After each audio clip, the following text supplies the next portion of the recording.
आज का हमारा टॉपिक है recurrence formula for pigeon distribution. Recurrence formula basically क्या है, पाइजन डिस्ट्रीब्यूशन की कंप्यूटेशन को आसान करने के लिए है। हमारे पास पाइजन डिस्ट्रीब्यूशन हमारे पास क्या होती है कि हमारे पास रैंडम वेरिएबल x है, उसकी जो वैल्यूज x हैं उनके करस्पॉन्डिंग अगर हमारे पास जो डिस्ट्रीब्यूशन फंक्शन है वो हमारे पास इस फॉर्म का हो तो हम कहते हैं कि ये पाइजन डिस्ट्रीब्यूशन होगी। हमारे पास रिकरेंस फार्मूला हम कैसे यूज करते हैं कि अगर हमारे पास बेसिकली क्या है कि अगर हमारे पास x हम कहते हैं f ऑफ x जो है वो हमारे पास गिवन है, इसकी वैल्यू हमें नोन है, तो फिर हम इधर से f ऑफ x प्लस 1 कैसे कंप्यूट कर सकते हैं आसानी से, ये क्या होगी। तो इसको हम लोग इसके लिए क्या करते हैं, रिकरेंस फार्मूला जो है वो हमारे पास बेसिकली कंप्यूटेशन को आसान कर देता है डिस्ट्रीब्यूशंस की, पाइजन डिस्ट्रीब्यूशन की वैल्यूज निकालने के लिए। तो उसके लिए हम देखते हैं कि हमारे पास जो है वो रिकरेंस फार्मूला क्या होगा पाइजन के लिए। उसको निकालने के लिए हम क्या करेंगे कि जो हमारे पास f ऑफ x प्लस 1 है उसको हम डिवाइड करेंगे हमारे f ऑफ x पे, ठीक है। इनकी हम लोग जो है ये फंक्शंस यूज करेंगे। f ऑफ x प्लस 1 हमारे पास क्या बनता है, अगर हम इस म्यू जो है पाइजन के ही फॉर्मूले में इसकी वैल्यू को पुट करें, x की जगह x प्लस 1 पुट करें तो e माइनस म्यू की power x plus 1 divided by x plus 1 whole का फैक्टोरियल आ जाएगा। और divided by f of x हमें पता है किसके बराबर है, हमारे पास e की पावर माइनस म्यू की पावर x और डिवाइडेड बाय x फैक्टोरियल। इसको हम सॉल्व करेंगे, ये जो हमारी राइट हैंड साइड है इसको हम सॉल्व करते हैं। इसमें हम क्या करेंगे कि जो हमारे पास ये डिनोमिनेटर में है इसको हम लोग जो है सॉल्व करते हैं। इसको हम जब ऊपर लेकर जाएंगे मल्टीप्लाई की फॉर्म में तो ये हमारे पास इनवर्स ऑर्डर में आ जाएगा। तो इसको हम लोग लिख लेते हैं। हमने इसको लिखा है, जो हमारे पास डिनोमिनेटर था इसको जब हम लोगों ने जो है थोड़ा क्लियर किया है, मतलब सिंपल फॉर्म में लिखा है ताकि हम कंप्यूटेशन कर सकें। तो हमारे पास जो इसका डिनोमिनेटर था वो हमारे पास न्यूमिनेटर में आ गया है और ये हमारे पास जो टर्म थी वो क्या है, वो हमारे पास इस तरीके से हमने डिनोमिनेटर में लिख ली है और हम इनको मल्टीप्लाई कर रहे हैं। हमारे पास हम देख सकते हैं ये टर्म और ये टर्म जो है ये हमारे पास क्या है, यहाँ पर कैंसिल हो जाएगी। यहाँ पे हमारे पास x प्लस 1 है तो ये हमारे पास क्या है, ये हमारे पास यहाँ पे इस तरीके से कैंसिल हो जाएगी। इसको हम लोगों ने यहाँ पे कट कर दिया है। बाकी हमारे पास क्या बचा, mu x plus 1 divided by x plus 1 whole का factorial multiply x factorial divided by mu की पावर x। तो इस म्यू की पावर जो x है ये हमारे पास हम देख रहे हैं कि हमारे पास, तो इसको हम स्प्लिट कर सकते हैं ये इस तरीके से कि हमारे पास दो म्यू हैं और उनमें हमारे पास एक की हम पावर x ले लेंगे और एक हमारे पास सिंपली म्यू आ जाएगा। और इस x फैक्टोरियल को कि जो हमारे पास गिवन है इसको जो है हम लोग ओपन कर लेंगे ताकि हम इसको सॉल्व कर सकें। तो हम इसको लिख लेते हैं। यहाँ पे हमने जो है म्यू x प्लस 1 को स्प्लिट करके लिखा तो हमारे पास क्या आ गया, म्यू की पावर x इंटू म्यू आ गया। और इसी तरीके से हम लोगों ने ये x फैक्टोरियल जो है इसको सिंप्लीफाई करें ताकि हमारे पास x फैक्टोरियल आ जाएगा तो हम इसे कैंसिल कर सकें। ये हमारे पास कैसे आएगा, हमें पता है जब हम फैक्टोरियल को खोलते हैं तो वो 1 नंबर डिक्रीज के साथ मल्टीप्लाई होता है यानी -1 के साथ। तो जब हम इसमें -1 करेंगे और ये कैंसिल हो जाएगा तो हमारे पास x फैक्टोरियल आ जाएगा और ये म्यू x और ये म्यू x जो ये आपस में कैंसिल हो जाएंगे। तो जो हमारे पास सिंपल फॉर्म है उसको हम अपने पास लिख लेते हैं। जो हमारे पास आया है इसको सॉल्व करके उसे हम लिखते हैं। हमारे पास ये आ जाएगा, जब हमने इसको कैंसिल किया और ये x फैक्टोरियल बनता था, ये x फैक्टोरियल और ये x फैक्टोरियल आ गया।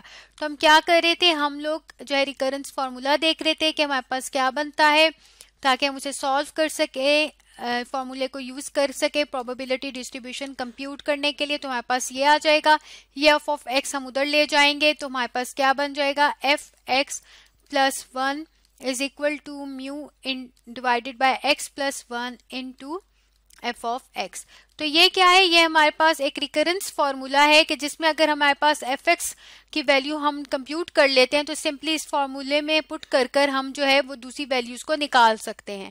हम इसको कैसे यूज करेंगे इसको हम समझने के लिए एक एग्जांपल ले लेते हैं कि लेट्स सपोज म्यू की वैल्यू हमारे पास क्या है, म्यू की वैल्यू हमारे पास 2 है।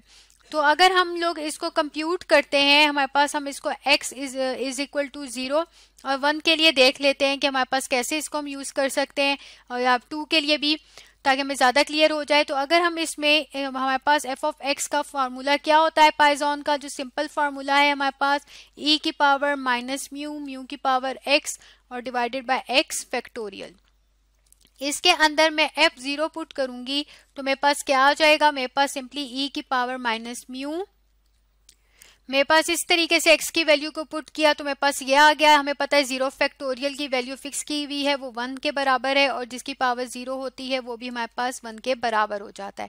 तो यानी f की जब x की वैल्यू 0 थी तो हमारे पास क्या वैल्यू आ गई, e की पावर माइनस म्यू, जबकि म्यू हमारे पास क्या है 2 है, -2 आ गया। इसकी उसी तरीके से हम कैलकुलेटर पर अगर वैल्यू को मालूम करें तो क्या आ जाएगा 0.1353 जो है ये हमारे पास वैल्यू आ जाएगी।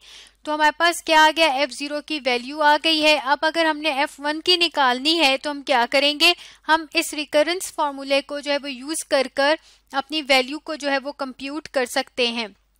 तो अगर मैंने इसकी वैल्यू 1 के लिए कंप्यूट करनी है तो मेरा f ऑफ x क्या होगा, वो 0 होगा। हम लोग जो क्या है f ऑफ x जो है f ऑफ 0 पुट करेंगे। तो हम इसको देखते हैं कि हम इसमें कैसे वैल्यूज पुट करेंगे कि हमारे पास आ जाएगा x की वैल्यू आ जाएगी, क्योंकि हम वो f ऑफ 0 यूज कर रहे हैं यानी x0 यूज कर रहे हैं f1 कंप्यूट करने के लिए। म्यू मेरे पास 2 था, x की वैल्यू मैं 0 ले रही हूँ और मेरे पास क्या आ जाएगा, f ऑफ x जो है f ऑफ 0 आ जाएगा।